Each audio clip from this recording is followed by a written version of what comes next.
आमदार यड्रावकर यांच्या निधीतून अब्दुल लाट येथे काँक्रीट करण्याच्या कामाचा शुभारंभ.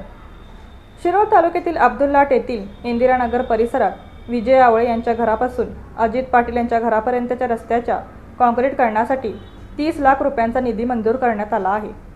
हा निधी शिरोळ तालुक्याचे लाडके आमदार डॉक्टर राजेंद्र पाटील यड्रावकर यांनी दिला असून या विकास कामाचा शुभारंभ नुकताच मोठ्या उत्साहात पार पडला. या शुभारंभ प्रसंगी गावच्या सरपंच कस्तुरी कुरुंदवाडे, ग्रामपंचायत सदस्य स्वप्नील सांगावे, क्षमा ठिकणे, अभिजित पाटील, सतीश कोळी, शरद संचालक SK पाटील, वसंत कुरुंदवाडे, प्राध्यापक संजय परीट, अजित चौगुले, प्रीतम पाटील, रमेश शेट्टी, कल्लाप्पा कोमटोळे, डॉक्टर दशरथ काळे, माजी उपसरपंच वृषभ कोळी, विद्याधर कुलकर्णी यांच्यासह अनेक मान्यवर उपस्थित होते. गेल्या अनेक वर्षांपासून इंदिरानगर परिसरातील रस्त्याची दुरवस्था झालेली होती.